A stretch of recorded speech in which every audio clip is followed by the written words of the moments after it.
Music on screen we have a valve to balance pipes, ice water installations. Continuing with our videos of failures in water distribution facilities for room conditioning, we are going to see how this valve works and interpret how some problems with flow rates can arise. As we can see, we have a pipe on the right with a complete area of 100%. If the water wants to go through it, it needs to go through that pipe. We will have a very small pressure drop because we have the complete area. Now yes, we begin to close this valve to balance pressure. We are decreasing the cross-sectional area of the pipe, the pitch cross-sectional area. This will bring as a consequence an increase in the energy necessary to be able to put the same flow. We want to put the same flow but in a smaller cross-sectional area. This will have an energy consumption that will be manifested with a pressure drop through of this accessory. Therefore, the pressure drop is produced by trying to place the same amount of chilled water through a smaller cross-sectional area. Now we are going to see a simple chilled water distribution circuit where we are going to see the function of this valve regulator to balance. We have a heat exchanger. We are going to locate it on the second floor of the facility where we have a pressure differential of 10 psi between the inlet and outlet of the second floor. We have a valve to control the flow of chilled water and we have a valve to balance it. Look like that we show at the beginning of the video. What is the idea? The idea is to give the control valve the pressure it needs to deliver the flow for which it was designed. We are going to put the pump to work at 100%, which means we are sending the maximum flow or the design flow of the installation. With this flow we are going to have some pressure drops through the installation, and based on these pressure drops we are going to see the behavior of the circuit. As we can see, the first floor has a pressure drop of 20. The pressure drop is greater because we have not yet consumed the water column that goes from the first floor to the second floor. On the second floor, the delta P differential pressure is 10 psi. Now with the circuit we have to balance the pressure values to achieve the required water flow rates. The valve is asking for 4 psi to be able to deliver the regulated flow, 4 psi. In the exchanger the pressure drop will be 4 psi when we are working with the nominal flow. If we work with the nominal flow we will have 4 in the exchanger. The control valve asks us for 4 psi to achieve the necessary flow, therefore we are going to put the valve to balance it in 2 psi to achieve the 10 psi of the second floor.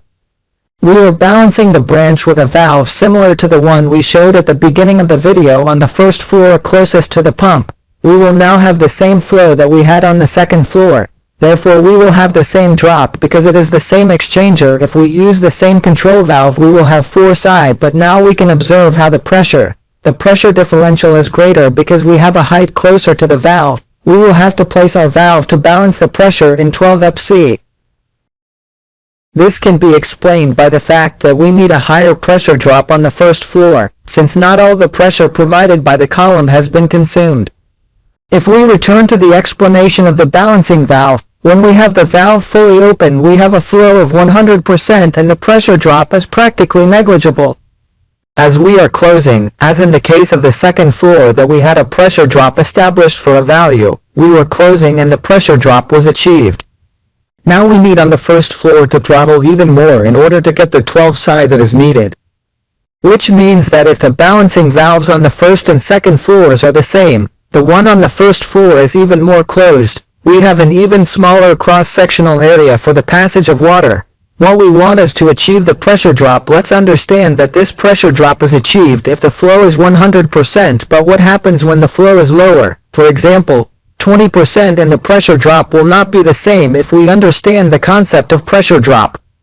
For example, if we put the water pump to work with a flow rate of 20%, then we are going to have certain drawbacks and we are going to see it in the chilled water circuit as follows.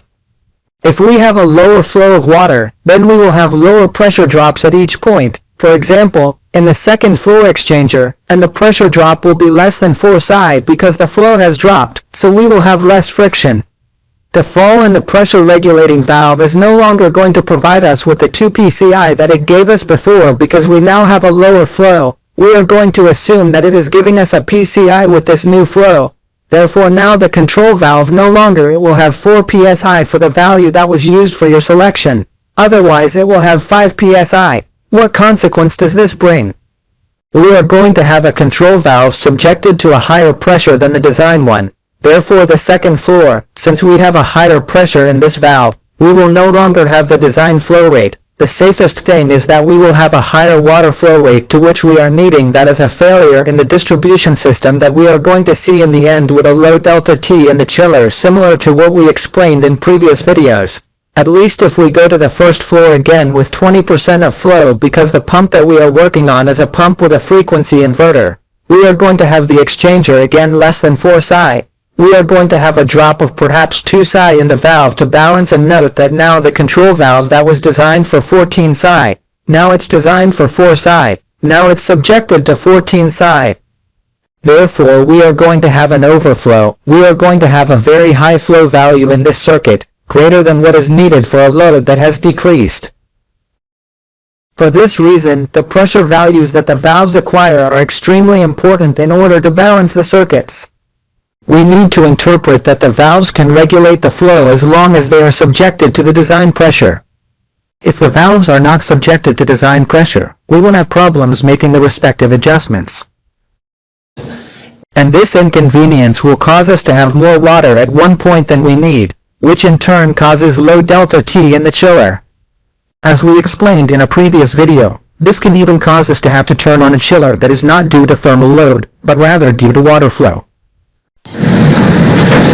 To solve the problem of flow adjustment with pressure variation, today we can count on a 2-1 valve. It will allow us to work on the pressure differential, adjusted through a system that provides the point in charge of regulating the flow with the appropriate pressure or regulating the flows that are expected. It is to facilitate the correction of schisms with the variations of flow at partial load. This valve should be used as a complement to find the working point without neglecting the task of the designers, such as the hydraulic balance of the entire installation.